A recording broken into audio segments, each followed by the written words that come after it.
Gittiniz çok Efendim iyi akşamlar. Yine bir halk meclisi gecesinde birlikteyiz. Biraz geç başladık, kusura bakmayın, özür dileriz.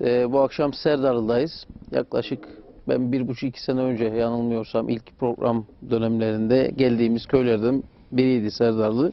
Bir kış dönemiydi. Yine burada spor kulübünde yapmıştık programımızı. O zaman eski belediye başkanı vardı. Şimdi Halil Kasım burada, yeni başkan.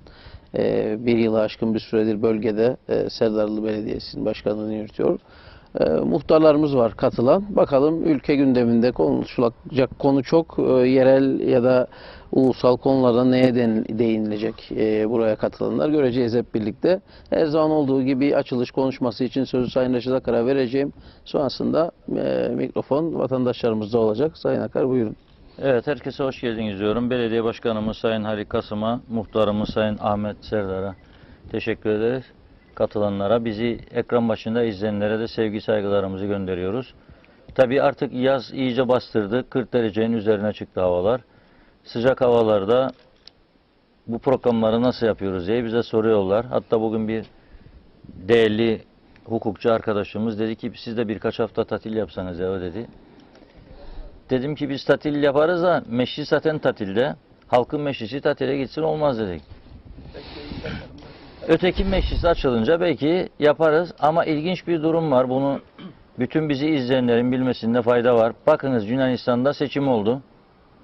Geçtiğimiz pazar günü. Bugün salı. 3 gün içinde. Seçim sonuçları 1 saatte açıklandı. Cumhurbaşkanı seçimi kazanan parti lideri Mitsotakis'i hükümeti kurmakla görevlendirildi. Kilisede papazların huzurunda and içtiler ve yarın mecliste tören olacak. Yeni milletvekillerinin ve hükümetin ve Başbakan Mitsotakis ilk açıklaması ekonomiyle ilgili oldu. Dedi ki vergileri aşağıya çekeceğiz, dış yatırımı artıracağız ve ekonomiyi düzlüğe çıkaracağız. Birinci hedefimiz budur dedi. Maaşları da dedi yükselteceğiz dedi. Şimdi bazıları, bizde çok ekonomik uzman var ya Kıbrıs'ta, herkes ekonomik uzmandır. Maaşları kısarak ekonomiyi kalkındıracağını düşünüyor. Ama bu adam Harvard mezunudur. Amerika'da çalışmıştı, deneyimleri vardır.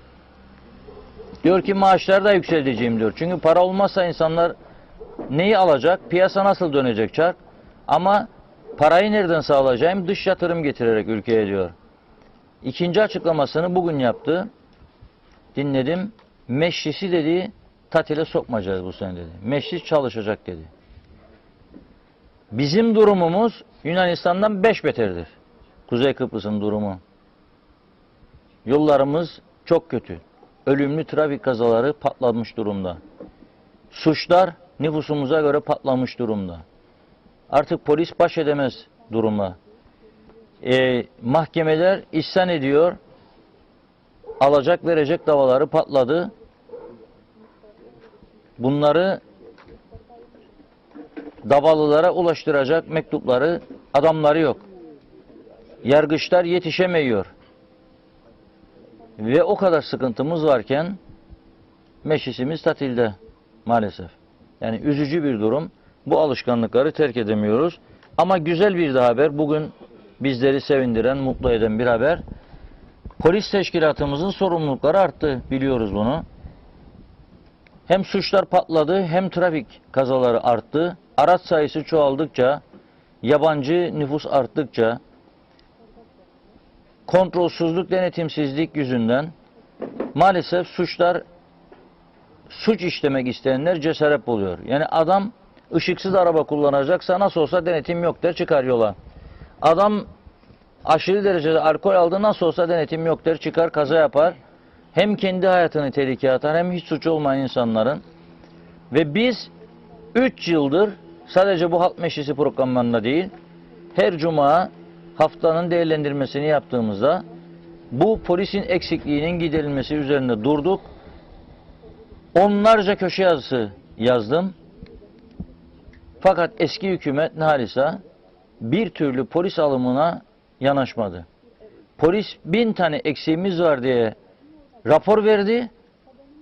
polise bir tane istihdam yapmadılar. Fakat büyük bir hünerle 4 tane parti başkanına 500 bin liradan örtülü ödenek, Cumhurbaşkanı'nın örtülü ödeneği 1 milyon 300 bin lira, 350 bin lira, siyasi partilere yardım 900 binden 1300, 400 bin lira birden artış ve bazı kesimlere sus payı olarak bir anda 2 milyonluk bütçe, olmayan bütçeden 2 milyonluk aktarma. Bir basit hesaplama yaptık.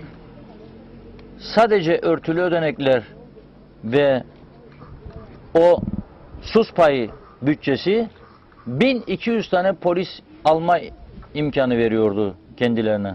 Onu yapmadılar. İnat ve ısrarla polis yeterlidir dediler. Yeterli değil, polis yetişemiyor. Mesela bugün bizi ziyarete gelen bayanlar vardı, Lions grubu üyeleri. Anlattılar. Evimin önünde diyor birisi, biri iş yerimin önünde.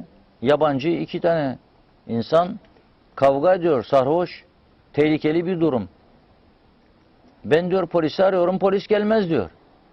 Çünkü dedim polis acaba var mı içeride, polis karakolda? Koca Lefkoşa'da 5 tane nöbetçisi varmış gece. Her gece Lefkoşa'da 30 tane 40 tane trafik kazası olur. Kayda geçen var, geçmeyen var. Her şey gazetede çıkmıyor. O yüzden bu yeni hükümet hiç olmazsa bugün Bakanlar Kurulu karar aldı. 100 tane taze kan, 100 yeni polis alınıyor. 40 tane de muhaciret memuru. Bu muhaciret memurlarının da biz üzerinde çok durduk.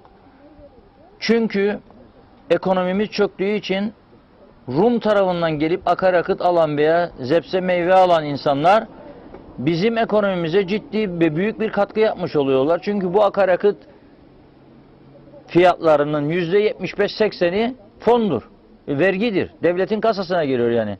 Ama bu taraftan 2 kilometre, 3 kilometre kuyruklar oluşuyor orada. Niye? Muhaciret memuru yokmuş. Eziyet üstüne eziyet. 2 yıl, 3 yıl söylemeden yorulmadık biz. Devamlı Metehan'dan yayın yaptık. Televizyonda son dakikalar koyduk. Yine izdiham Metehan'da, yine izdiham.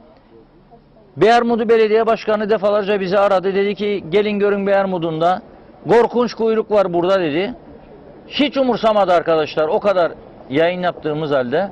Nihayet bugün bu yeni hükümet 40 tane de muhaciret memuru alınmasını onayladı. Onları buradan kutluyorum.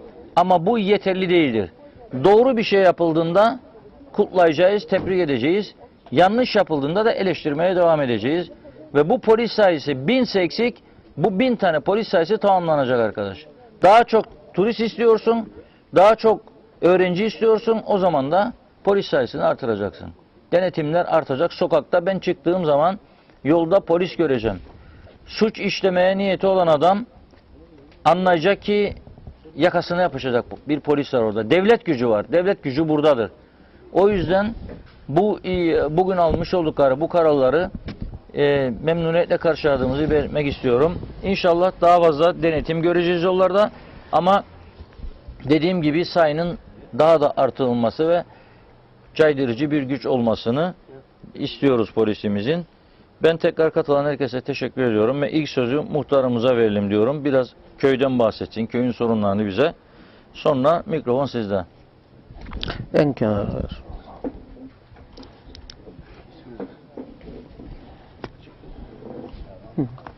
Ben önce Diyalog TV'ye, Sayın Reşat Akar'a ve Aytu Türkkan'a teşekkür ederim köyümüze geldiği için. Bu ülkemizin sorunlarını dile getirdikleri için. Bizi 1,5-2 yıl evvel gene geldiler. Biz aynı sorunlardan gene devam ediyoruz. İşte dere sorunlarımız var, yol sorunlarımız var, elektrik, telefon, her şey sorun.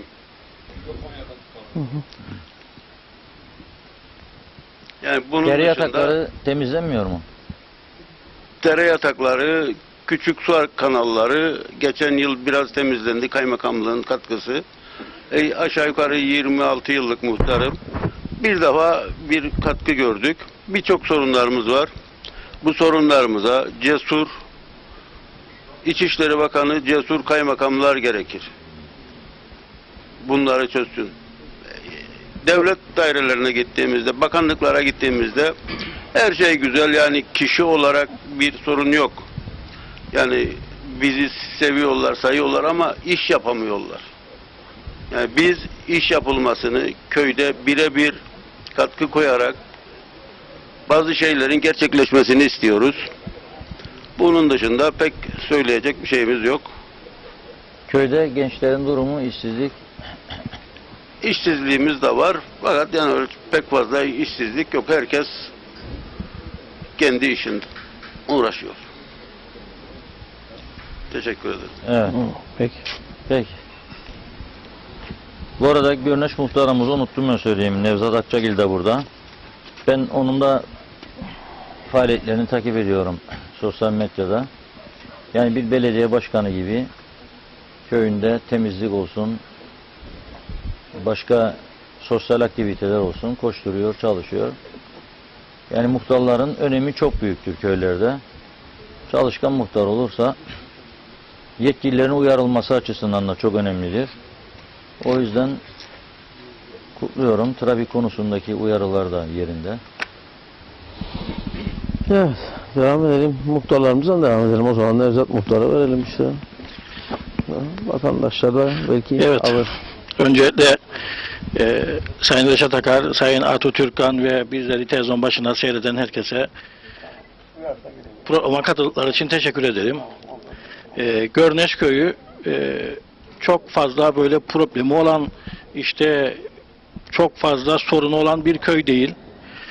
Geçmiş yıllarda ve geçmiş hükümetlerle yaptığımız birebir temaslar ve sunduğumuz projeler ve güzel bir anlatım diliyle biz çoğu şeylerimizi köyümüzde başardık aslında. Tabii ki hayat devam ediyor. Sorunlarımız yani kronik sorunumuz yoktur aslında bizim Görneş Köyü'nün. Zaten oturmuş düzenli bir köydür. Sadece bizim Ağlar bölgesinin altyapısı tamamlanmış bir asfalt yolumuz var ama asfalt yok üzerinde. Mekanik olarak vardır. O da çok kötü oldu. Üreticilerimiz sabah gidip gelirken sorun yaşamaktadırlar. Yollar çok kötü, taşlı. Tabii ki hem belediye başkanımız hem merkezi idareyle biz bunları görüştük ama Türkiye ile imzalanan protokol yüzünden belediyemizin de sunmuş olduğu 16 proje var. Onların içerisinde de bizim köyümüze ait projeler var. Fakat yapamıyoruz. Yani protokolün imzalamaması bizim de elimizi ayağımızı bağlıyor. Neyse eli kulağındaymış. İnşallah imzalanır ve bizim buralara kadar uzanır. Yani Görneş Köyü temiz, herhangi bir büyük sorunu yok. Bunu demek isterim ben. Teşekkür ederim. Sağ olun. Proje nedir? Büyük proje var mı bir şey köyde? Yani dediğiniz ya sizin köyle ilgili. Bizde şu an biliyorsunuz yamaç bir köy olduğu için sürekli yağmurlardan toprak kaymaları oluyor ve istinaf duvarlarına ihtiyacımız var. Yani bayağı büyük istinaf duvarlarımız var projelerin içinde. Öncelik onlardır. Yine bir sosyal faaliyet için, sosyal kültürel için bir ev yapılması gündemde. Dolayısıyla bekliyoruz yani. Evet. Peki muhtarım. Alalım. O zaman Tirmen'de yok. Tirmen'de zaten yeni geldik Tirmen'den değil mi? Ne kadar? Yok Tirmen'e gitmedik. Geldik mi? Niye konuşsun? Hepsi- Bölgesel konular. her şey birbirine Sadece git- köy değil yani. Ülke sorunları. Evet var mı soru almak isteyen? Otobüs olan var mı? Güney'e geçen giden. Yok.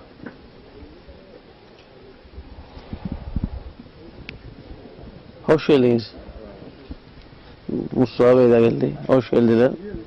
Evet, Mustafa Naimoğulları ve Adil 16 arkadaşımız da Hayvancılar Birliği Başkan ve Genel Sekreteri geldi. Bir alkış Mustafa Bey'le Adil Bey. Mustafa Bey 1-2 haftadır bizi ihmal ediyor. Havaların sıcak olması nedeniyle biz de normal karşıladık. Dedi ki bu sıcak havalarda gece çalışıyor hayvancılar çünkü. Mustafa Bey de gece O zaman başkana verelim şey konularını biraz o bekleyen projeler şunlar bunlar nedir ne değildir. Belediyeyi ne yaptınız toparlayabildiniz mi? Öncelikle iyi akşamlar.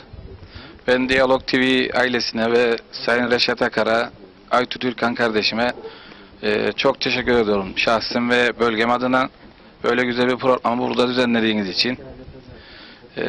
Belediyenin devraldığımızdan bu yana bir yılı geçti. 5-10 gün oldu geçeli. Önce belediyenin içinden başladık. Düzenlemeler yapıldı. Depo düzenlemeleri yapıldı. Kendimize göre bir düzen sağladık. Ödeme sıkıntıları vardı. Onları aşmaya çalışıyoruz. En azından personelimizi düzgün bir şekilde ödüyoruz. Hiçbir sıkıntı olmadan. Özlük haklarını yatırıyoruz. Bayramlıktır, 1 Mayıs'tır, onların ödemesini yapıyoruz. Çok iyi. Kılık kıyafetlerini düzenledik. Araçlarımızın hiçbiri çalışır durumda değildi. Onları aktif duruma getirdik. Tabii ki yine aksamalar oluyor. Çünkü eski araçlar yıllardır doğru düzgün araç verilmemiş, alınmamış. Bu şekilde araç filomuzu düzenledik. İyi bir yere getirdiğimize inanırım ama yeterli değil. Eksik araçlarımız var. Devraldığımızda eski başkanımızın bıraktığı projeler vardı. Onları devam ettirdik. Serdallı Köyü'nde bir projemiz vardı. Kaldırım projesi. Onu tamamladık. O giriş yolunun Evet, kapsamı. evet. Çok amaçlı sosyal aktivite projemiz vardı. Eski Serdallı Gazinosu dediğimiz yer. Onun tamamlamasını sağladık ve kiraya verdik. Şu an aktif durumda ve çalışır. Gönendere Köyü'nde kaldırım projesi vardı, onaylanmış olan. Onun yapılmasını sağladık. Şu an Gönendere Köyü'nün kaldırımları yapılmıştır. Boyanması başlandı. Gönendere Ortaokulu'nun içinde bir tane halı saha yaptık.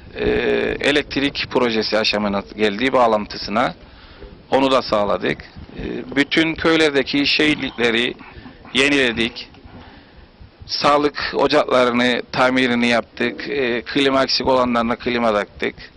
Yani kırsal bir belediye olarak mali sıkıntıları olduğu halde elimizden gelen imkanlarla muhtarlarımızla birlikte, meclis üyelerimle birlikte ve tabii ki özveriyle çalışan mesai arkadaşlarımla inanın ki yani geldiğim geleli bütün personelim, şube amirim olsun, ustabaşımız olsun, gerekli personelimiz olsun elinden gelen imkanları ve özveriyi gösteriyorlar.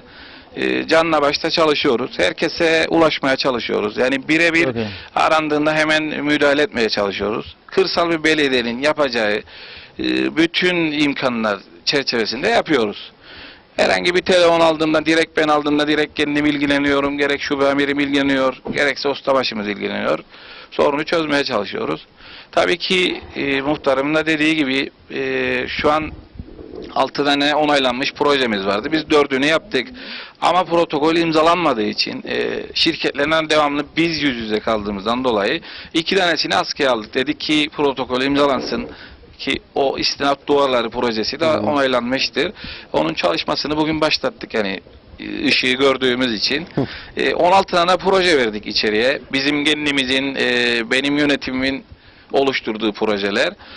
Onları bekliyoruz. İşte protokol imzalandığı takdirde onları da gündeme getireceğiz inşallah. Her şey de bildiğiniz gibi protokole kaldı. Evet. Kimi nereye arasak, nereye gitsek para yok, para yok. Bizim belediyenin de zaten gelen katkı ancak personel ödüyor ve kalan parayla biz bu yapabildiğimizi yine de yaptık. Elimizden geleni yapıyoruz, yapmaya da devam edeceğiz. Evet. Yatırımlar için Türkiye'den Tabii ki mutlaka yani, yardım gelmesi şart. tabii ki kırsal belediyelerin yani kırsal belediyeler demeyeyim %90-95 belediyenin yatırım yapması için TC kaynaklı yatırıma ihtiyaç var. İnşallah onlar da olur ve halkımıza biraz daha iyi olanak Hizmet sağlayabiliriz. Evet. Tabii ki bu kırsal belediyelerin güçlendirilmesi lazım bence. Bizim gibi belediyelerin gelirleri az. Sadece su, emlak vergisi, işte yılda bir tane inşaat ruhsatı. Bu şartlarda bu belediyeler kolay değildir yürütülsün. Bizim hükümetlerimiz hemen işte belediyeleri birleştirelim, azaltalım.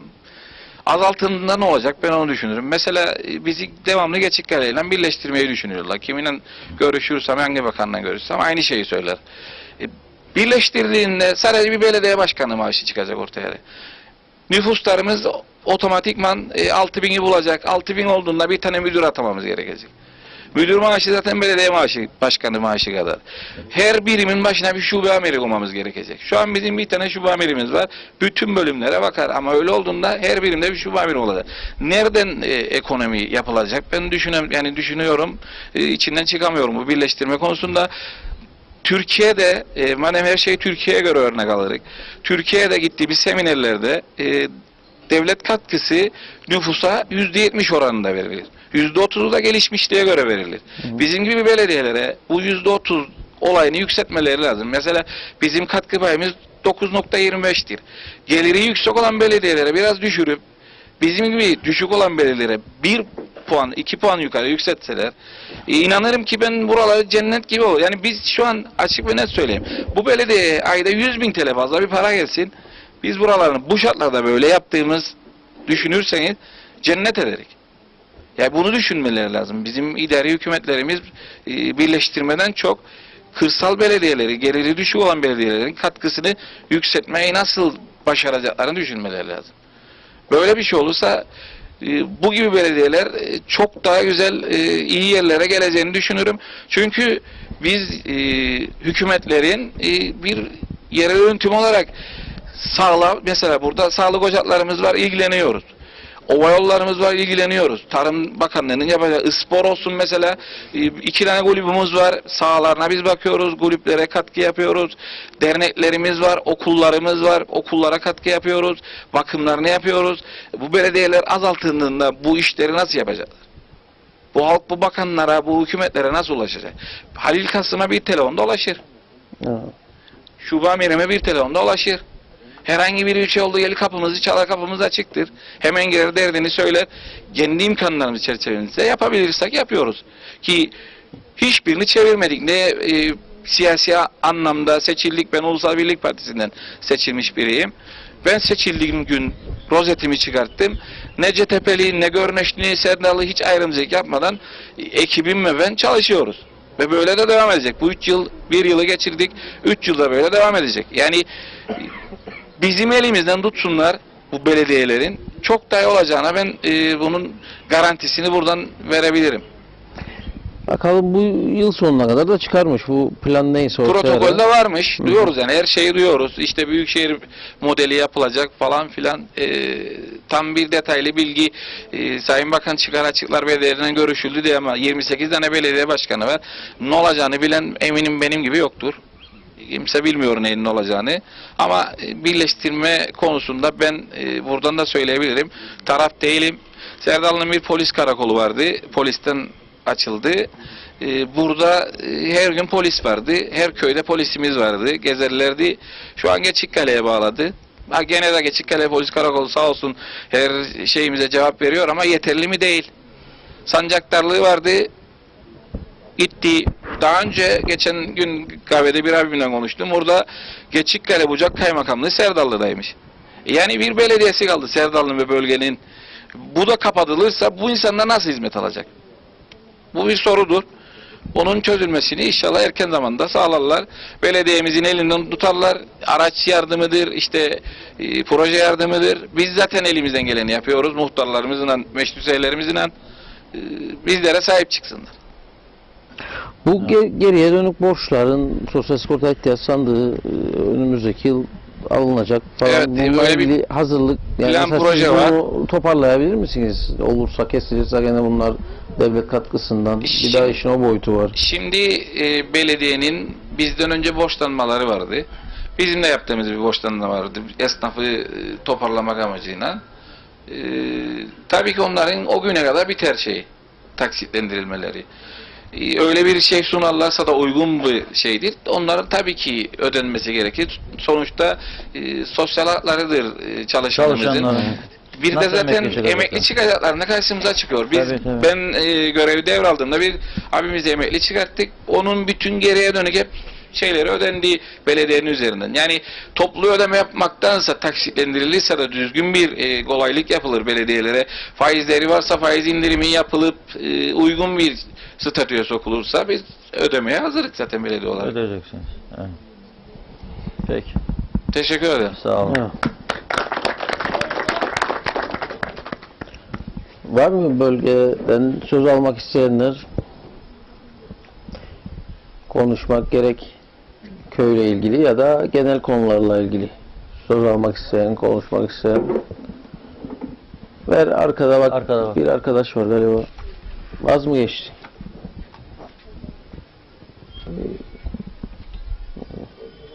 Ha, tamam, selamlaşırsınız, pardon. Ben de zannettim. Hadi Konuşma. hocam. Buyurun. Buyurun muhtarım, hoş geldiniz. Özledik Herkese seni. iyi akşamlar.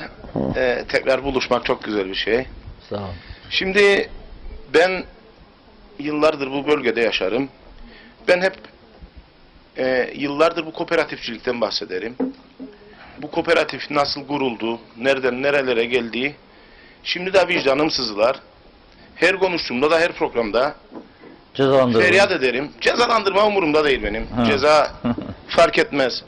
Şimdi bir bakarım bu bölge köylerinde bir tek Serdarlı, Aslanköy, 3-5 tane köy kooperatifi kaldı. Esas kooperatifin kuruluş maksatları köylüye yardım, vatandaşa yardım etmeydi. Doğru. İhtiyaçlarını karşılamaydı. Siyasiler bunu zaman aşımında ranta çevirdi. Rekabet düzeyini oluşturmaydı piyasada. Bugün kooperatifin hiçbir kuruluşu piyasada rekabet yapmaz. Tüccar bekler kooperatif açıklasın fiyatı. Kooperatifin açıkladığı fiyatın altında 2 kuruş daha aşağı açıklar. Güzel rant sağlarlar piyasada. Ben konuyu nereye getireceğim? Biraz önce başkan da dedi tabii. Yani bu memleket denetimsizliklerden geldi bugünlere. Şimdi de her şeyi özelleştiriyoruz. Belediyeler, kooperatifler ki o pakette bu da var, kooperatifler. Hı hı. Şimdi geçen hafta bir olay oldu. Bir yerel gazetede de bu özelleşecek yerler çıktıydı. Evet. Tam 2 gün önce yıllardır tüp fabrikasında çalışırım ben. Dağıtım yaparım. Gittik 8 arkadaş bayi dediler ki bize tüp vermeyik. Neden? Borcumuz var. Ve arkadaş biz bu tüpü oradan peşin alıp gezecek piyasaya verelim. Alın, verin, toplan, getirin. Yıllardır. Bunu da neden ihtiyaç duydum açıklayayım. Çıktılar ve bir gazeteye dediler ki borçları var da bu yüzden vermeyik bu tüpü. Halbuki Kop Gaz Fabrikası'nı peşkeş çekiyorlar. Özelleştiriyorlar onda. Birilerine. Gittik aniden dediler ki size tüp vermiyoruz. Neden? Herkesin borcu var.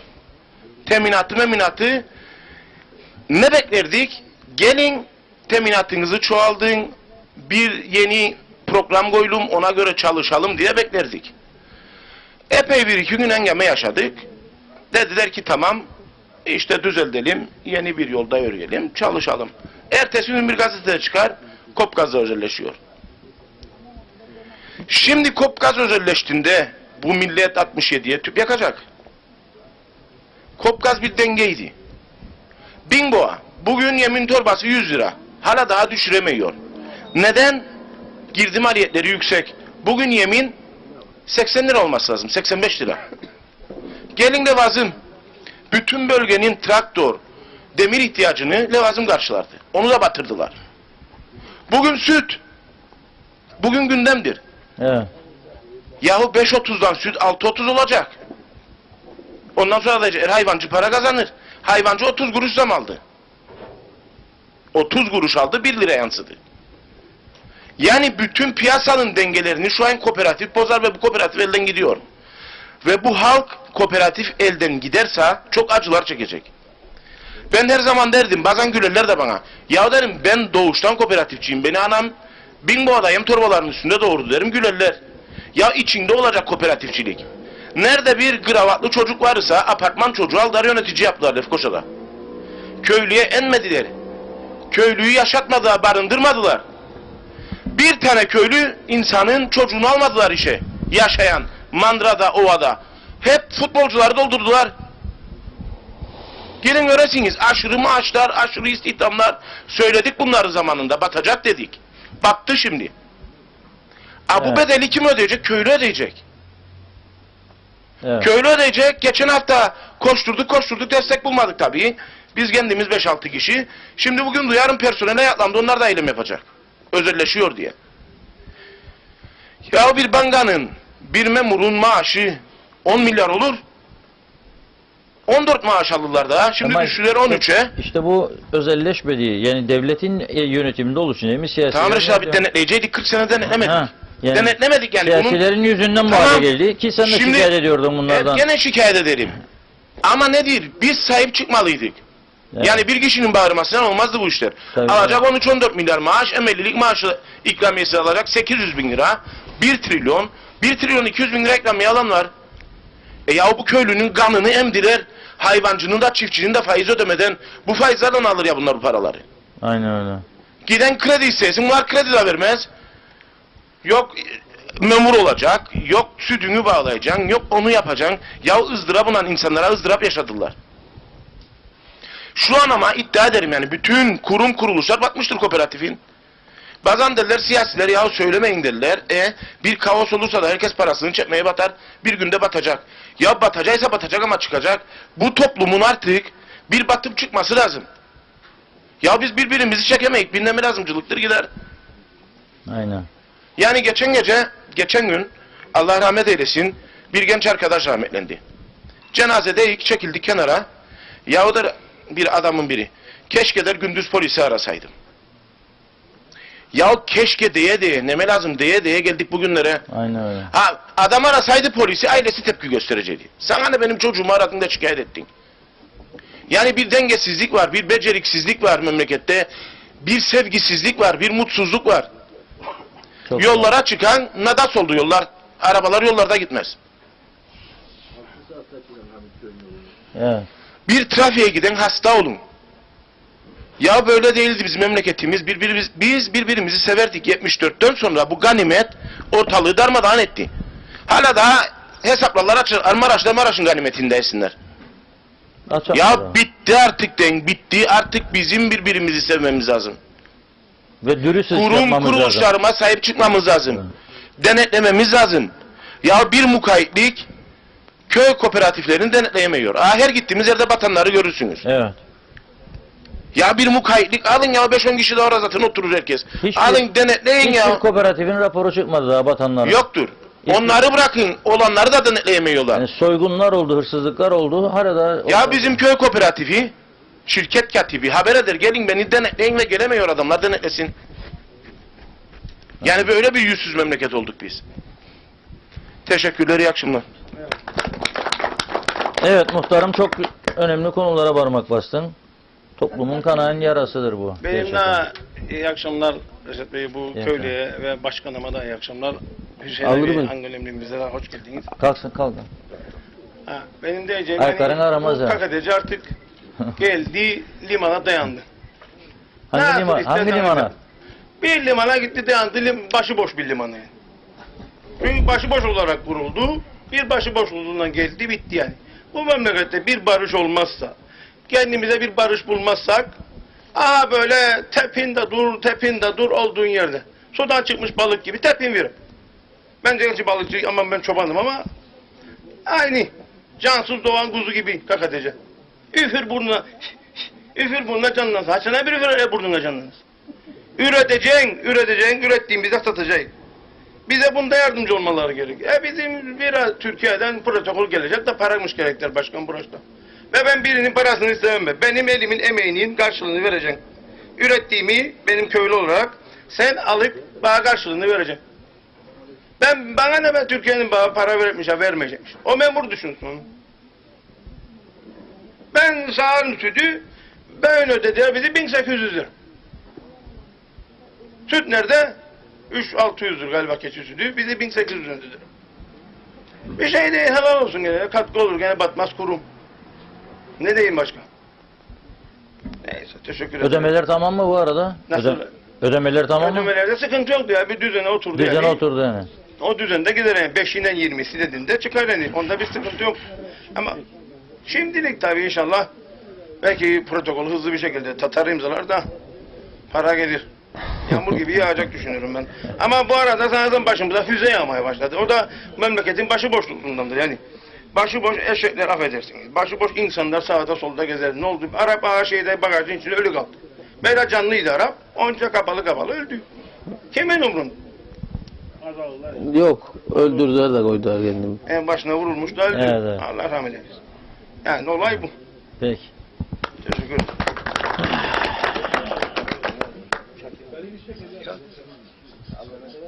Alalım bu yanı. Var mı konuşmak isteyen? Ver oğlum mikrofonu buraya. Ben ön tarafa, Şeyde. müdürümüze. Bölgeden konuşmak isteyen yok çok. Buyurun. Reşat Bey, Buyurun. Aytuğ Bey, sizlerin huzurunuzda Diyalog TV'ye teşekkür ederek Sağ olun. bu geceki programınız için. İsmim Mustafa Yorgancı, Serdarlı Belediye Amiriyim. Bildiğiniz gibi Serdarlı ve bölgesi kırsal bir bölgede. Belediyenin kendi imkanlarıyla, kısıtlı bütçesiyle bölgede bir şeyler yapmaya çalışıyoruz. Kendi öz kaynak gelirlerimiz ancak kendi rutin günlük işlerimizi çevirebiliyor. En büyük katkı bağışlar, koşullu bağışlardan geliyor. Yaklaşık 2006'dan bugüne kadar 10 milyon civarında TC Büyükelçiliği katkılarıyla birçok işler yaptık beldemizde. Başkan biraz önce de zaten bahsetti bunlardan. Bu yeni dönemde 15-16 proje sunduk. İnşallah bunlarla ilgili bir takım katkılar çıkar. Ve bunlarla ilgili de yeniden beldemiz için Serdarlı ve Altıköy'ümüzle ilgili bir şeyler yaparız. Çağdaş belediyecilik anlayışı içerisinde bir şeyler yapmaya çalışıyoruz yine de. Bu gece böyle düşündüm, yani önce ülke sorunundan mı bahsedeyim yoksa kendi belde sorunumuzdan mı? İkilikte kaldım ama İkisinden de bugünkü var Bakanlar yani. Kurulu Evet. kararlarından sonra yani hükümetimiz tam sistem oturmadı. Yani müdürlerimiz atanamadı, amirler atanamadı. Yani onlar gerekli mevkilere, görevlere geldikten sonra bizler açısından da, çünkü bir türlü muhatap bulamıyoruz. Başkandan gidiyoruz, müdür atanmadı. Bakana da çıkamıyoruz bazen. Gerek randevu sıkıntısı vardır. Onlar da yeni seçildi, yeni bir görevdedirler. Bundan dolayı yani alt kademeleri de çözmek zorunda kalıyoruz sorunlarımızı ama onlar da tam atanamadı. İnşallah en kısa zamanda atanır. Görevde olan bir şey yapamaz. Alınmayı bekler. Yani işe de Gelecek gitmiyorlar. olan imza etkisi yok. İşe de gitmiyorlar. Yani beldemizde bazı sıkıntılarımız vardır. Yani bunlara bakacak olursak kırsal kesim arsaları. Ben program başında söyledim, Yunanistan'da 3 günde seçim oldu, sonuçta hükümet kuruldu, yemin edildi. Bizde 3 haftadan önce olmuyor o işler. 1 ay. Seçim olur, 4 gün 5 gün geçer mazbatalar. Sonra hükümeti mecliste programı okunur. Sonra gider Cumhurbaşkanı görev verir. Partileri gezmeye başlarlar. Bir o partiye, bir partiye. Kuramayacağını bildiği partilere gider. Cumhurbaşkanı 4 gün 5 gün sonra zaten görevlendirme yaptı. 5 gün 6 gün bekletti bunları. Ondan sonra yemin etme bilmem ne uzuyor bu işler işte. 2 ayda 1 ayda bir hükümet kurulur. Bu da derler ki biz güven oyu falan tarihte aldıydık. O tarihte itibaren başladık derler. Yani seçimden sonra yaptığı hükümete geldikleri ilk günü kabul etmezler. Güven oyu sonrasında. O da hepsinin KKTC sil baştan düzelmesi lazım. Yani anayasası değişme ister, yasaları hepsi değişme ister. Yani bu şekilde gitmeyeceği belli. Yani ümit ediyoruz bu yeni dönemde inşallah bunlar çözülür. Evet. Bizim İyi bir adım beldemize- atıldı bugün. Buna sevindim, yani bundan bahsedeceydim bu akşam. Yani kendi belde sorunlarımızdan önce halkımızın, Kuzey Kıbrıs Türk Cumhuriyeti'nin can ve mal güveninin kalmadığı, yolların çok kötü durumda olduğu, trafik kazalarında vefat eden insanlarımız var. Her gün bir kaza, bir olay, cinayetler. Bunlardan bahsedeceydim ama bugünkü Bakanlar Kurulu kararından sonra Biraz umutlandım, ondan dolayı fazla bahsetmek istemedim. Bizim kendi belde sorunlarımıza dönersek, bu belde sorunlarına ilgili gerek eski başkanlar döneminde gerek yeni başkan döneminde birçok sorunlarımızı gerek yazılarla, gerek telefonlarla, gerek sözlü, gerekse yerinde ziyaret ederek bizim üst mercilerimiz, Kaymakamlık olsun, İçişleri Bakanlığı olsun, diğer bakanlıklar, herkese beldemizdeki sorunlarla ilgili sıkıntılarımızı anlatmaya çalıştık. En fazla da biliyorsunuz Gönendere'deki bu ağıl sorunu vardı. Son yaklaşık 1,5 aydan fazladır öncelikle belediye başkanımızın girişimleriyle, daha sonra İçişleri Bakanımızın ve Kaymakamlığımızın girişimleriyle orada bir yeni bir organize ağlar bölgesi oluşturuldu. Ve orada bir parselasyon yapıldı şu anda. Bir umut oldu bizim için. İnşallah arkası gelir. Beldemizde kırsal kesim arsaları sorunları var. Serdarlı'da, Görneş'te, Ergenekon'da, Pınarlı'da, Gönendere'de, Tirmenköy'ünde. Bu 6 köyümüzde kırsal kesim arsası sorunları var. Arsalar konut edindirme birimi tarafından dağıtılıyor köy gençlerine. Ancak altyapısal olarak gerek su şebekesi, gerek elektrik şebekesi ve dağıtılan arsaların da parselasyonları, yani bazılarında eksiklikler vardı. Bunları 2 kez İçişleri Bakanımız gerek huzurunda ziyaret ettik. Köy muhtarlarımız, başkanımızla, meşru üyelerimizle birlikte.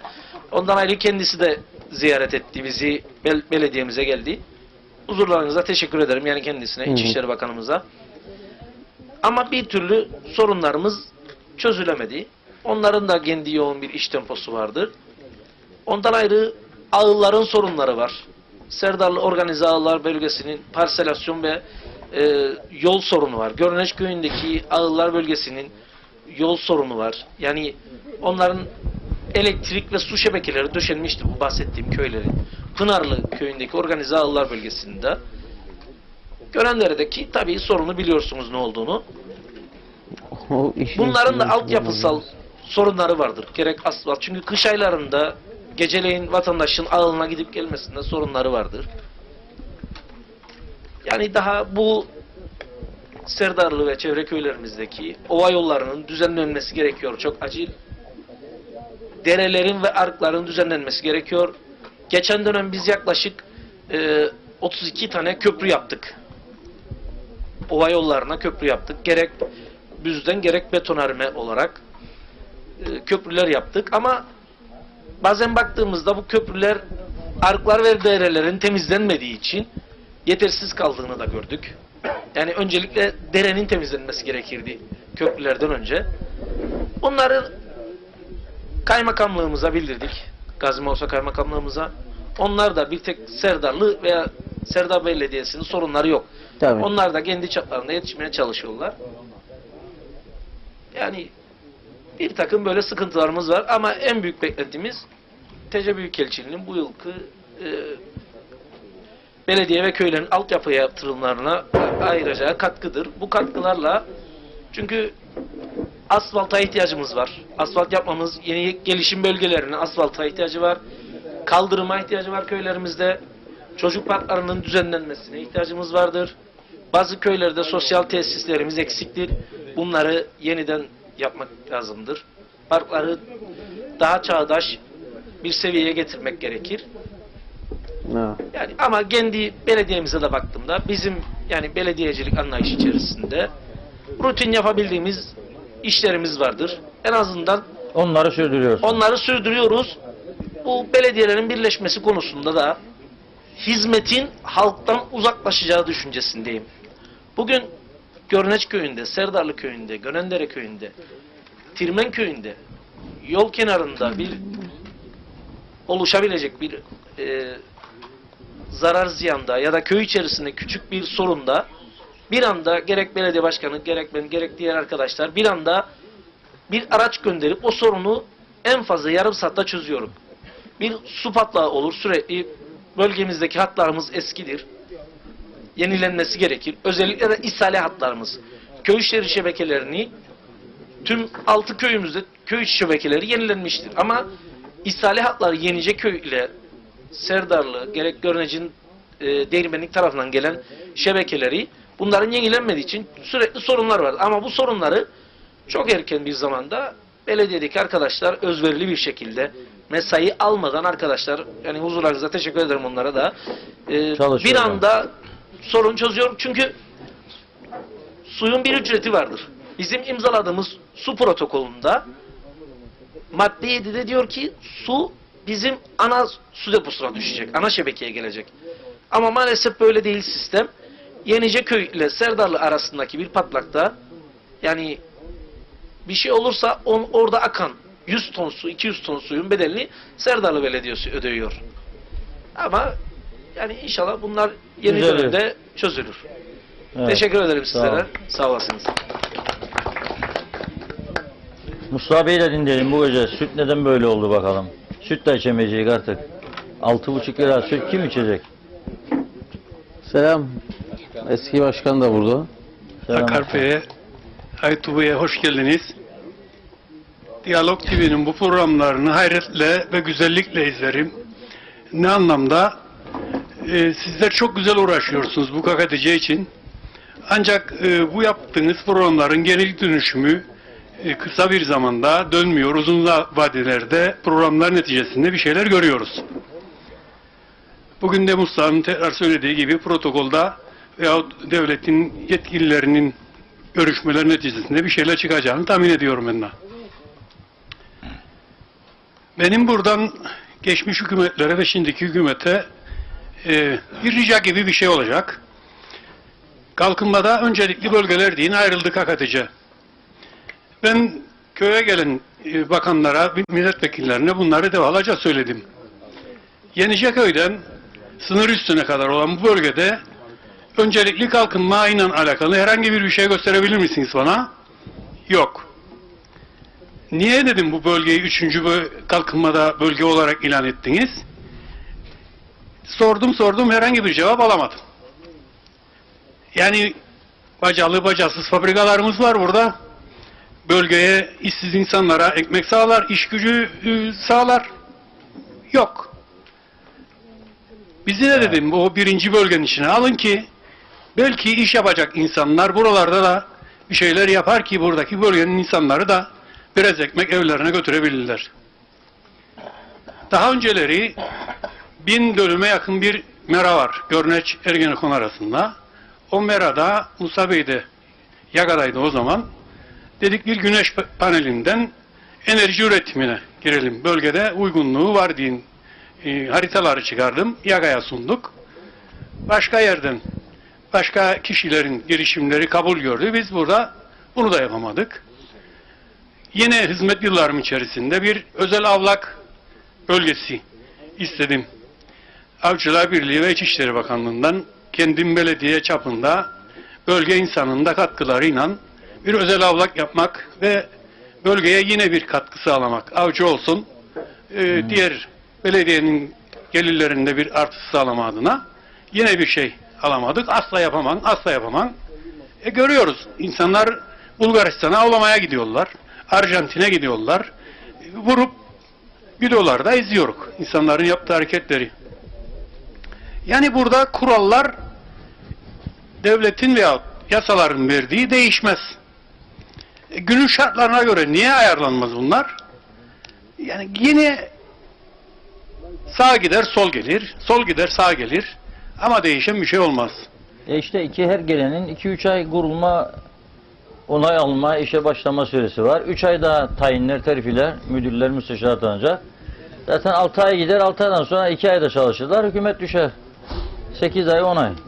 Ama hepimiz bir beyin taşırık. Yani doğruyu bulma adına oraya gelen yetkili, milletvekili kazanan insanların da birlikteliğine bunlar sağlanır diye düşünüyorum. Olması lazım. En ufak bir şey söyleyeyim size. Ben yaşadım. Geçen gün bir geziye çıktım. Ukrayna'ya gittim. Orada gördüğüm güzellikleri burada biraz bahsedeyim. İnsanlar yollarda sigara içecek yer yaptı. Orada sigarasını içer ve söndürür. Bir gutsilli kağıt parçası görmedim. Bir hafta boyunca. Yollar tam anlamıyla teşekküllü değil. Yani bizim yollarımızdan biraz daha kötü. Ama güzel yapılan yerler de var. Netice itibariyle insanların kültürleri öyle bir yüksek ki hayret edersiniz. Mesela duyarız biz fakir ülke bilmem ne ülke gerçekten fakir. 50 TL'ye işliyorlar ama başları dik, yollarda yürüme şekilleri bile farklı. Evet. Yeni kazanan komedyen bir cumhurbaşkanları var. Mecliste şimdi canlı yayında milletvekillerin gelip konuşmalarını, araçların nasıl araçlara gelip meclise girmelerini canlı yayında yayınlamak üzere. Rehberin söylemesine göre. Yani bu gibi halleri değişimin getireceği şekillerle halkın gözünün önüne sokulursa bu değişim daha bir rahat olur diye düşünüyorum ve beklerim böyle bir olayın burada da gerçekleşmesini. İnşallah. Benim yani bölgem adına söyleyeceğim, gerçekten kırsal bölgede yaşarık. İki büyükbaş hayvancı Serdarlı'da, iki büyükbaş Gönendere'de, bir tanesi köyümüzde olan satmak üzere diyen duydum. Değişim iş yapacak, herhalde değiştirecek. Gerçekten zor bir şekilde hayatlarını idame eder bu insanlar. Gerek sütünden, küçük başından, büyük başından. Yani devletin geliri bir yerde memurun aldığı maaş dışında özel çalışanın sıkıntısı yüksektir. Aynen. Ben bunu böyle görüyorum ve Doğru. böyledir de. Doğru. Bundan sonraki yaşam şekillerini insanlar kendileri belirlemek durumunda kalıyorlar. Bir de şu var, 50'lerde doğan insanlarla 60'larda, 70'lerde, 80'lerde, 90'larda, 2000'lerde bu yıllar geçtik sonra yaşam şekilleri değişti. Kardeş kardeşi tanımıyor, baba çocuğuna bir şey söyleyemiyor. Ha bu eksiktir alalım, ha bu eksiktir yapalım. Evini, arabasını, şeyini yapıyorsunuz. Bir de bakarız %85 evlenenler ayrılıyor. Bu da kültürümüze, eskiye dayanan kültürümüzü yaşamadığımızı ve saptığımızı gösterir. Yani bu kültürlerde bir farklılık var. Gerek içimize karışan gelen insanlardan, gerek biz kendi arkadaşımın da dediği şekilde ganimetin getirdiği bu yaşam biçimi bizi bu hallere düşürttü. Ancak bir son noktası olmalı bu işin artık. Oradan da tekrar nasıl ki Avrupa'da Yunanistan kıpır kıpır yürüdü, öyle görüyorum ben. Eğitim sistemimiz çöktü.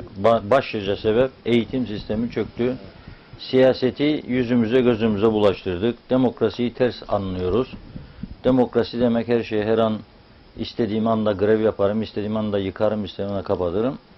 Bunların hepsi birleşince bu tablo ortaya çıktı, kaçınılmazdı. Var mı şimdi bir niyet düzelmesi yönünde? Görebiliyor musunuz? Yoktur. Ben göremiyorum, ben de göremiyorum. Öyle olsa meclis tatile girmezdi. Yüksek Mahkeme Başkanı kapı kapı gezecek bütün parti başkanlarına bir önceki veya iki önceki ve diyecek ki bu mahkeme çökmek üzeredir. Ben emekli çıkıyorum 15 gün, bir ay sonra kendim için istemem. Ama madem seçime gidiyorsunuz, koyun bir maddede anayasa çıktığı zaman 83'ten bu yana değişmedi. Yargıç sayısı aynıdır. Anayasa belirlermiş yüksek mahkeme yargıçlarının sayısını 7'ye 8'dir. 3 tane artıralım diyor. Çünkü 10.000'in üzerinde dosya var. Bakamıyoruz diyor. Adalet geç tecelli ediyor. Ve yapmıyorlar. Yapmadılar. Dinlediler, haklısın dediler, öpüştüler kendisiyle, yollattılar. Aradan 3 sene geçti, o günden 2 sene geçti bugüne. Hiçbir değişiklik yok. Mahkemeler gene tıkanmış vaziyette, polis gene tıkanmış vaziyette. Yani onun için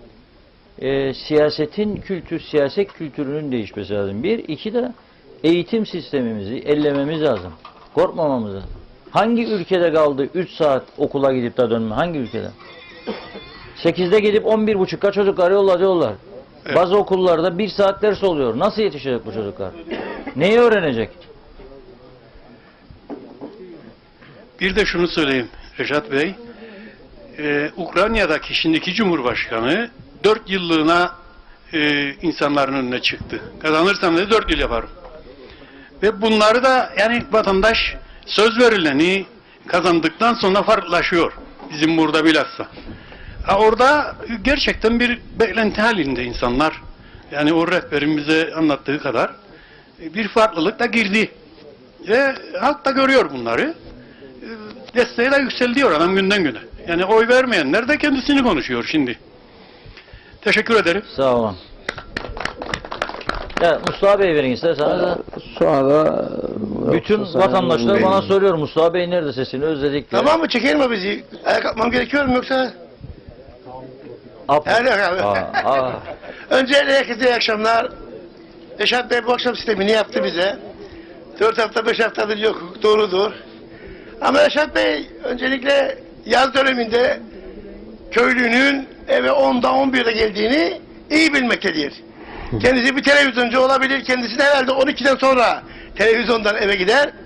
Köylü de 10'dan 11'de hele şu anda işin en yoğun olduğu dönemlerde ondan önce evine gitmez.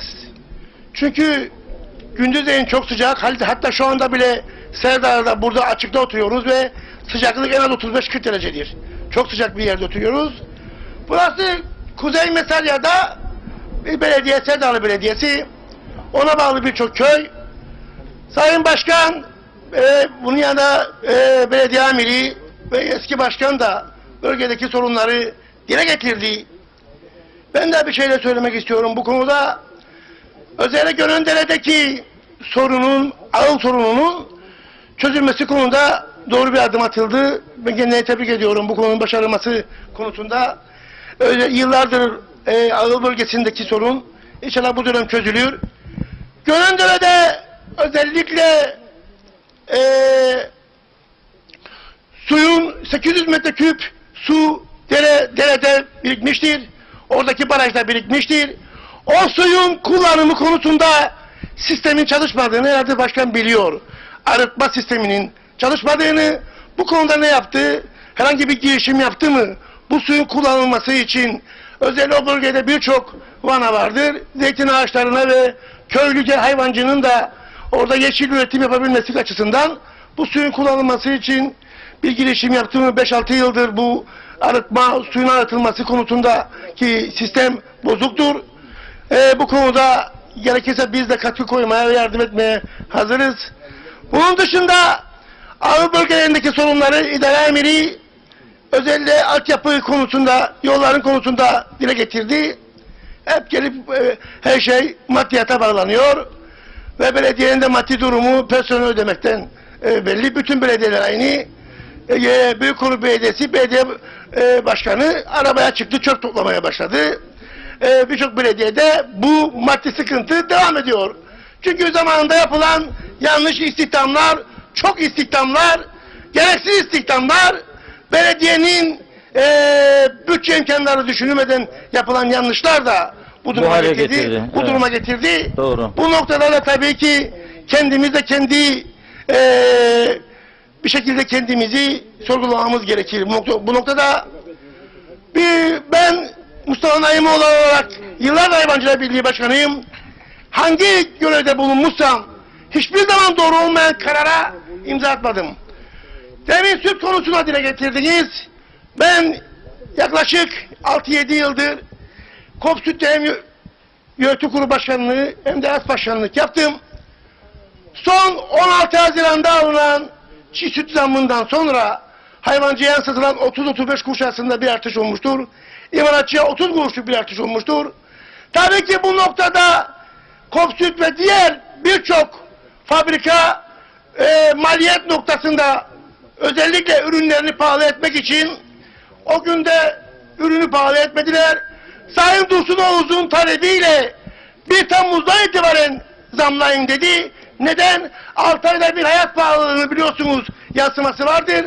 Bu 6 aylık hayat pahalılığına yansımaması konusunda Temmuz 1'e ötelemesi için rica etti. Fabrikalar 15 gün bunu öteledi. 15 gün tabii ki bu süreçte biz KOP Süt Yönetim Kurulu olarak toplandık. Ve ben şunu sorguladım. Neden uzun ömürlü süt dışındaki diğer ürünlere %5 ve 10 arasında zam yapılırken uzun ömürlü süte %20'ye yakın zam yapıldı. Ve sadece ben yönetim kurulunda bu konuya red kararı verdim. Diğer birçok arkadaş bunu onaylarken sadece ben red kararı verdim. Bu konulara 2 gündür de açıklama yapıyorum. Bugün de açıklama yaptım. Bir Hayvancılar Birliği Başkanlığı ve KOP Süt Yönetim Kurulu Başkanlığı yapmış. As Başkanlığı, şu anda As Başkanı olarak ben toplumun ve bugüne kadar halkın doğru anlayabilmesi açısından açıklama yaptım. Şu anda olay şudur. Her fabrikanın bir maliyeti vardır. Ülkede 22 liraya da hellim vardır. 45 liraya da hellim vardır. Ben hem 22 liraya satılan hellimi burada desteklemiyorum. Hem 45 liraya satılan hellimi desteklemiyorum. Bir ürün bir maliyeti vardır. Bu maliyet gerçek maliyettir. Gerçek maliyeti ortaya koyacaksanız bunun da denetçisi kimdir? Tarım Bakanlığı'dır. Hükümettir. Hükümet organlarıdır. Eğer siz bir ürünü 22 liraya satıyorsanız hellimi, demek ki bu elinde bir sıkıntı var demektir. Bunun sorgulanması gerekir. Bu sütün maliyeti böyle değildir. Eğer bir hellimi siz 45 liraya satıyorsanız burada da bir sıkıntı vardır. Aynı et ürünlerinde olduğu gibi bunun da sorgulanması gerekir. Sütte de durum aynıdır. Süt ürünleri durumu aynıdır. Siz süt zammına bakarak kaşara %5, %7 koyarken, yoğurda %5 koyarken, diğer ürüne %5 koyarken, tekel olduğumuz ürüne, uzun ömürlü süte %20 zam yapamazsınız. Bu sorgulanır. O yüzden ben bunu maliyet hesabı konusunda kendime güveniyorum. Ciddi anlamda da bu konuda Adil arkadaşım ve diğer yönetim arkadaşlarım beni bilir. Ben maliyeti hesap ederim ve özellikle bu konularda ciddi anlamda da tepkimi koyarım. Her konuda. O yüzden ben yine söylüyorum, yanlış olan yerde hangi görevde olursam olayım gereken tepki koyarım.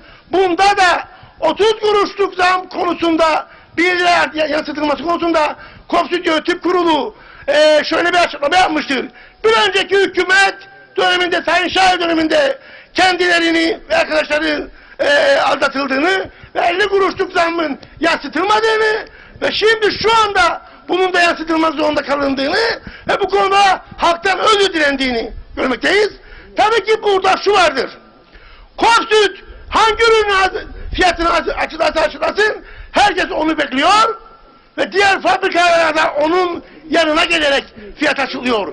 Bu da aslında bir sıkıntı. Neden?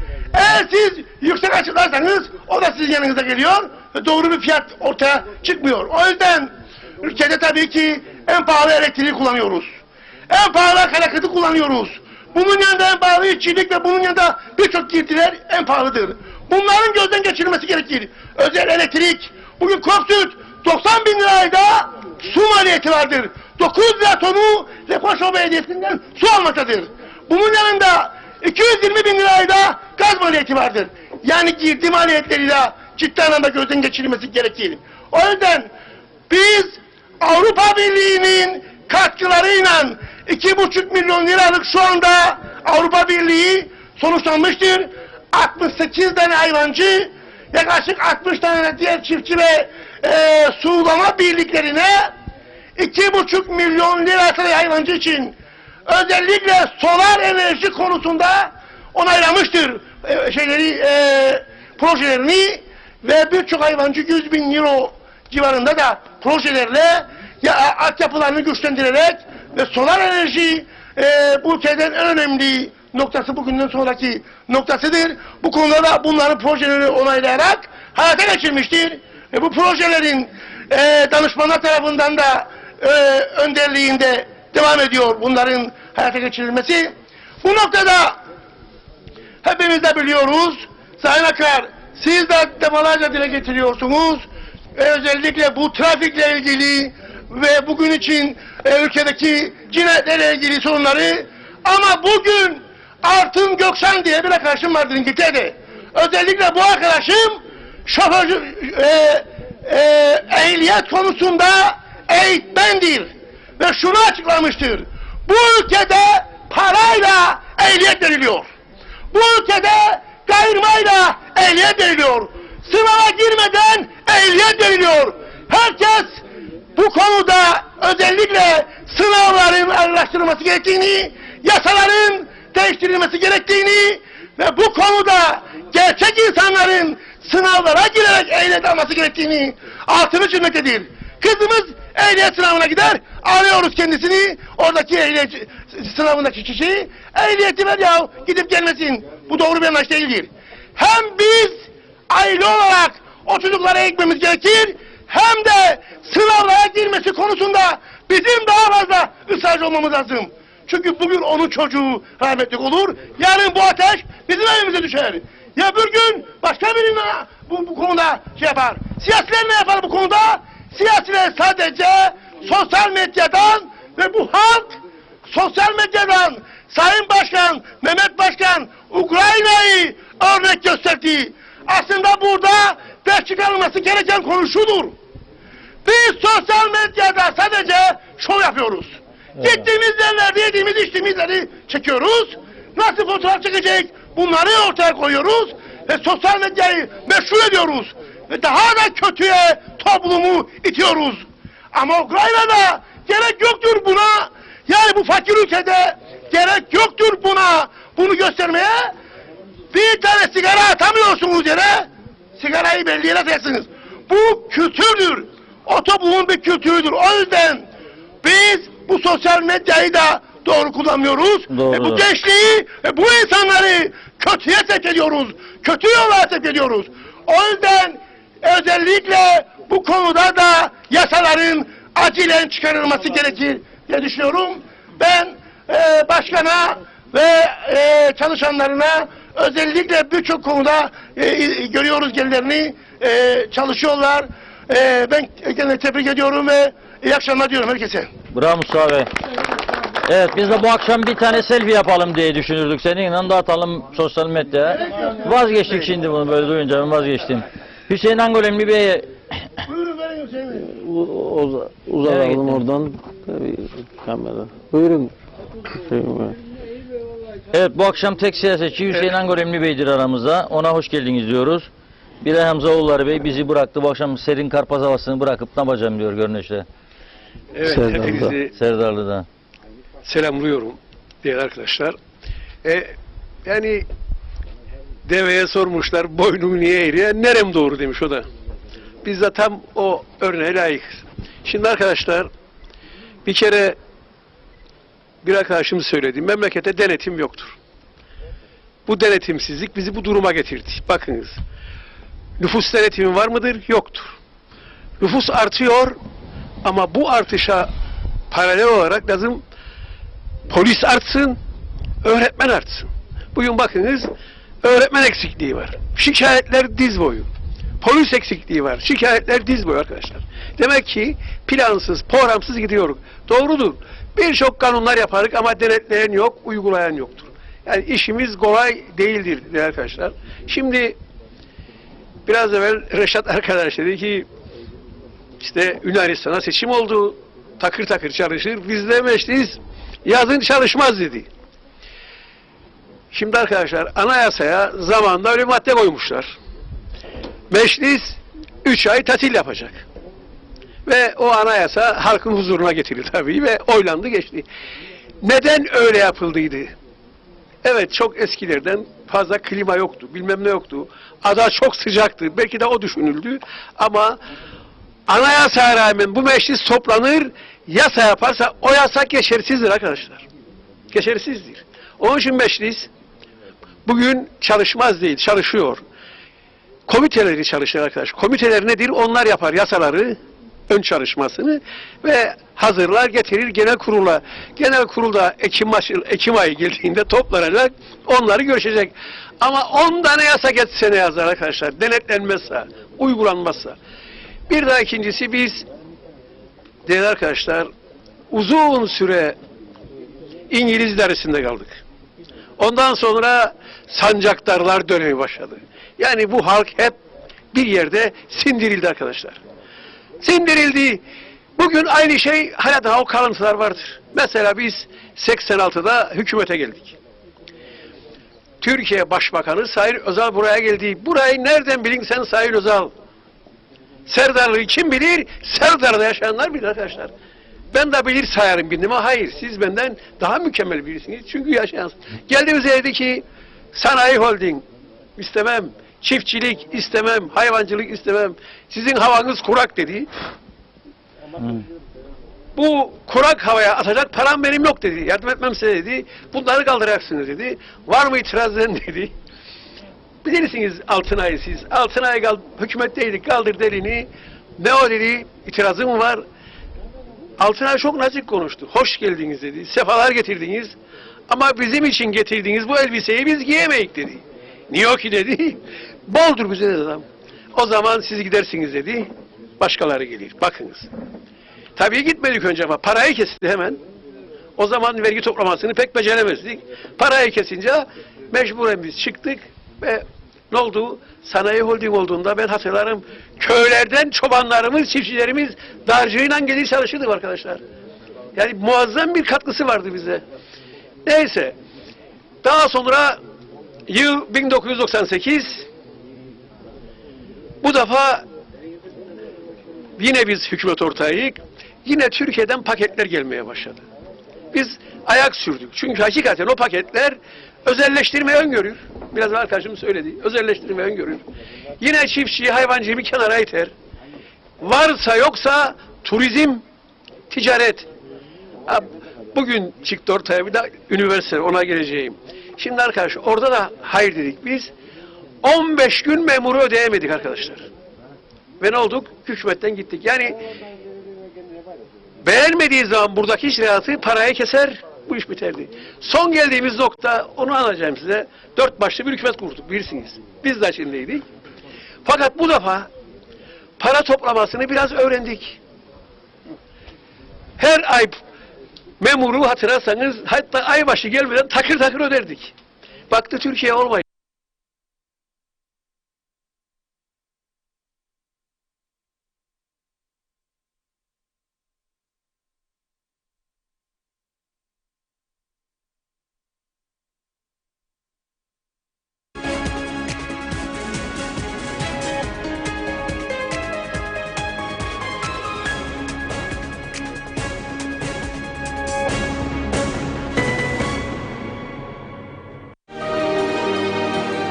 Yollarda güven, ülkede huzur istiyoruz. Polisimizden daha çok denetim, sürücülerden dikkat bekliyoruz. Başka ocaklar sönmesin. Diyalog Medya Grubu. Yaptığı yayınlarıyla Kuzey Kıbrıs gündemine damgasını vuran Diyalog TV, internet yayıncılığında yeni bir çığır açıyor. Diyalog TV Facebook canlı yayın. Diyalog TV yayınları artık Facebook canlı yayında. Yapmanız gereken tek şey Diyalog TV grubunu takip etmek. Haberler, son dakikalar, gündemi belirleyen programlar hepsi yanı başınızda.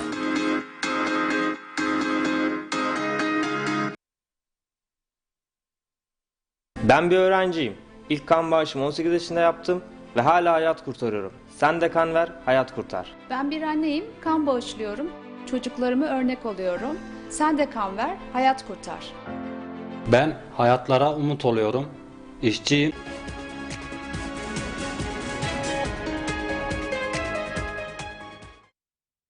Her ülke tarımda cahd eder, o tarımcı, çiftçiyi kollar ki dışarıdan mecbur kalmasın. Et ithal etsin veya süt ürünleri ithal etsin. Avrupa Birliği var bugün. Çoğumuzu onun vatandaşı, eğer güneyden şey aldıysak, nedir o, kimlik aldıysak, almadıysak da burada doğduk büyüdük, vatandaşı. Avrupa Birliği bütçesinin yarısını arkadaşlar çiftçiye ve hayvancıya hibe olarak ayırıyor arkadaşlar. Neden?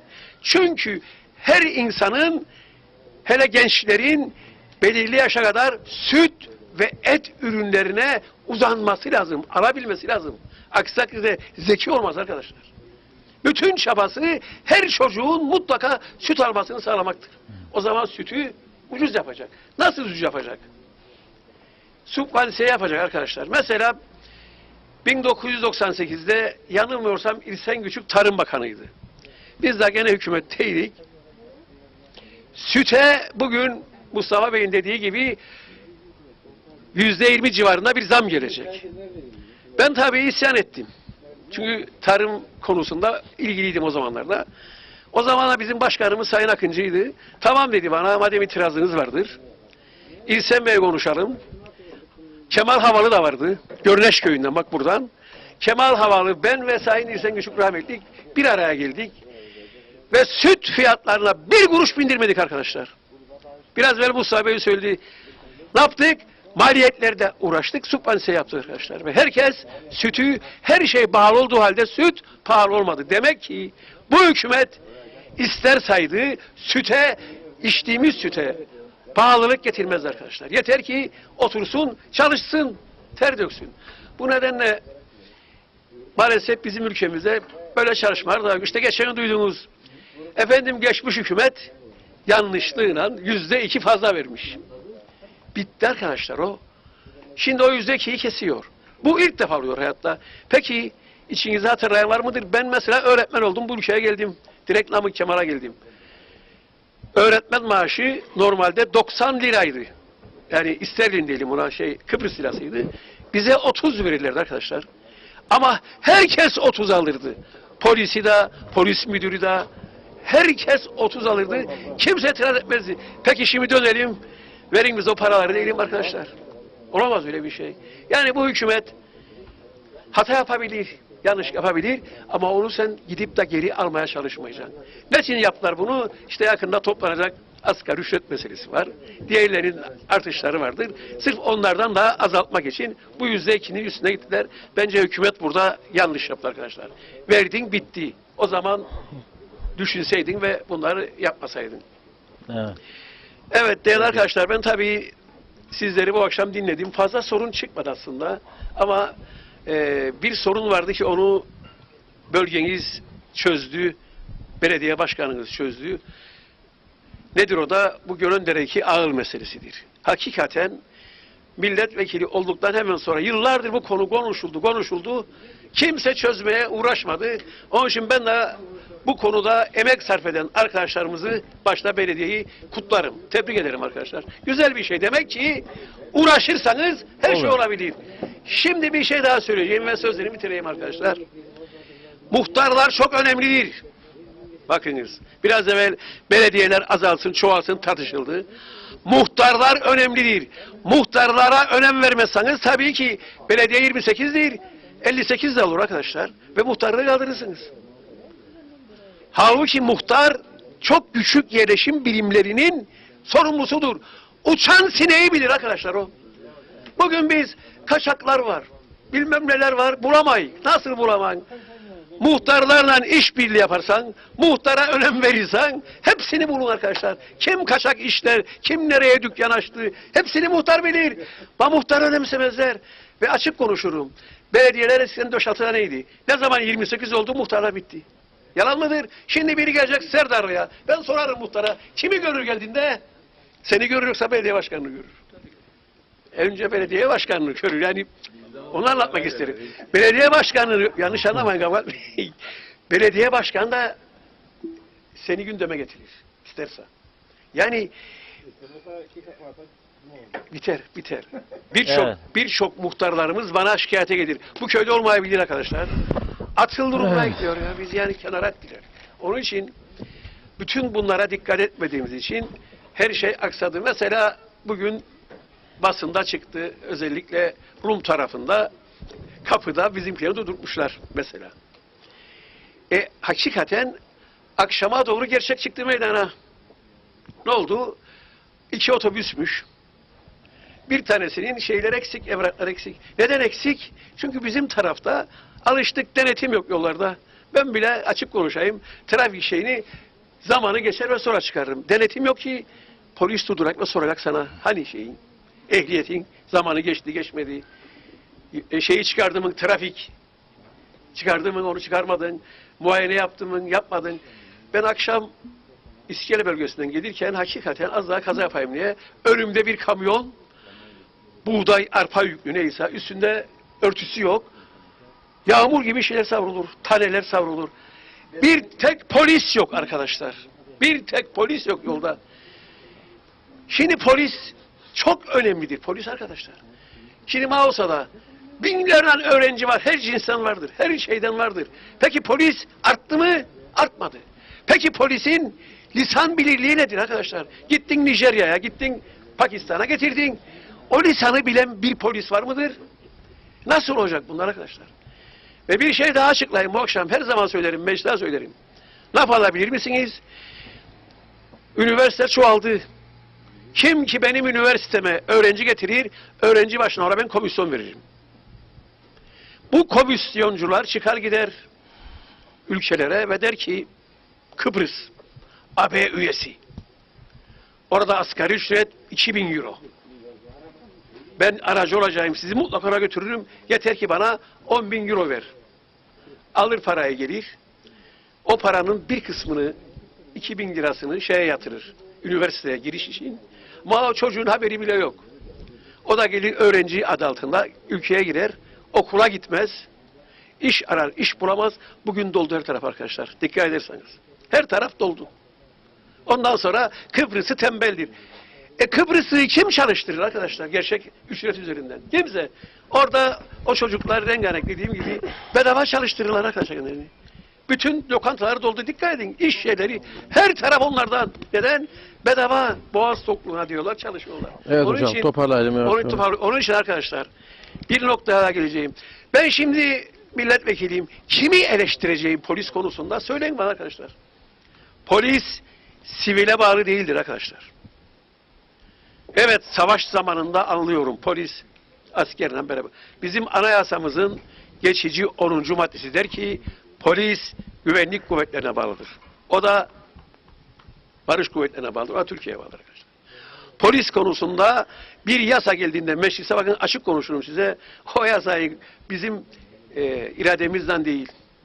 Bu yanlıştır, bu doğrudur. Bekleriz, etki yaparlar ve ona göre geçer. Çünkü polis bize bağlı değildir. Polisin sivilleşmesi lazım. Polis sivilleşmezse eğer işimiz zordur. Sayısı da yetersizdir. O konuda bile meclisin yapabileceği bir şey yoktur. Efendim, kağıtta polis başbakana bağlıdır. Ama o kağıt üstündedir. Açık konuşayım size. Başbakanı dinlediği de yoktur. İnanmayın, çıkar başbakan der ki emrettim polise. Hadi oradan, seni dinlemezler. Öyle bir şey yoktur arkadaşlar. Halka doğruları söylemek lazım. Polis başbakana bağlıdır ama başbakanı dinlemez. Efendim? İşte. Yani dolayısıyla Reşat Bey'in söylediği de ona doğrudur. Anayasamız hakikaten yargıçların da sayısını sınırlamıştır. Evet. Bütün dünyada, Amerika'da bile, Türkiye'de öyle galiba. Anayasa der ki bir cumhurbaşkanı 2 dönem yapabilir. Biz o 2 dönemi de kaldırdık zamanında. Sırf bazılarının ölünceye kadar seçilebilmesi için. Yani birçok hatalar yaptık ve onların bugün maalesef yarattığı sorunları da çekmekteyiz arkadaşlar. İnşallah Düzelir. İnşallah bunlar düzelir. Düzelmesi için de Kıbrıslar olarak birlikte hareket etmemiz gerekir. Evet, siyasetçiler de birbirlerini durmadan eleştireceklerine otursunlar ve bütün halkımızı ilgilendiren konularda birlikte kararlar alsınlar arkadaşlar. Hepinizi tekrar saygıyla selamlıyorum. Sağ olunuz. Sağ olun. Evet. Evet, böylelikle bir halk meclisi gecesinin daha sonuna gelmiş olduk. Serdar'daydık bu akşam. Katkı koyan, buraya katılan herkese teşekkür edelim. Haftaya tekrar görüşmek üzere diyelim. İyi akşamlar. İyi akşamlar.